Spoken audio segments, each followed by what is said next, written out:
বন্ধুরা এখানে এই ছেলেটিকে তার বন্ধুরা ওয়াটার গান দিয়ে গুলি করছিল, তখন তার বাবা চলে আসে এবং তাদেরকে তাড়িয়ে দিয়ে সেই ছেলেকে নিয়ে যায়। তখন সেই ছেলেটি বলে, বাবা আমাকে একটি বন্দুক বানিয়ে দাও।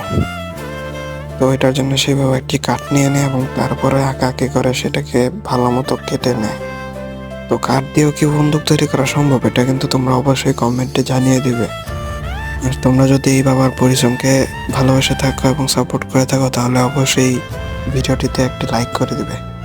তো দুইটা পার্ট কিন্তু একসাথে অ্যাটাচমেন্ট করে দিয়েছে এবং এখন তার উপরে তাই ক্লিনিং করবে। তোমরা যদি মনে করো এই বন্দুক দিয়ে গুলি চালানো যাবে না তাহলে তোমরা ভুল। এখন কিন্তু সেই ছেলেটি তার সেই বন্ধুদের এই গুলি দিয়ে ওয়াটার গান দিয়ে কিন্তু সে তাদেরকে গুলি করতে পারছে এবং এই ছেলেটি এখন অনেক খুশি হয়ে গিয়েছে।